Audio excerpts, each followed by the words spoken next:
On Thursday, a mother and her young son were critically injured after being hit by a Maruti car on National Highway 8 near the Charilam Bazaar. The incident occurred just after classes concluded at the school.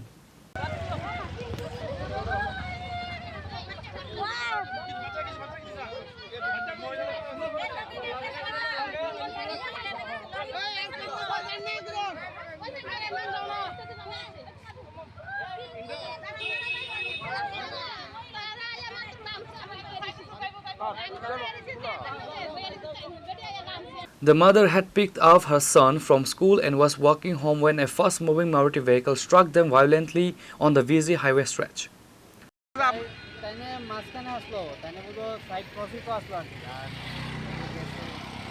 ও গিয়া মানে বাড়ি দিছে না আপনারা কই গেলেন নিলে স্কুলে গেলাম আমরা কোন স্কুলে টিচার হ্যাঁ কোন স্কুল চমুনি হাই স্কুল চমুনি কোনটা এটা ও তক্সাবাড়া চমুনি আচ্ছা আচ্ছা খাস চমুনি যে কয় আচ্ছা আচ্ছা না খাস চমুনি হাই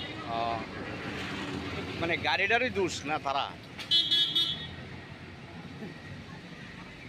মানে এত ব্রেক ডাউন আসতো বুঝছেন না হ্যাঁ তাহলে ওই স্পিডে আসতো না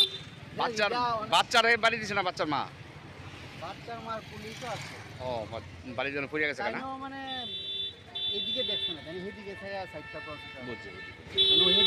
এদিকে ছায়া ক্রস দিলে তাই না Bureau report Chini Khorang.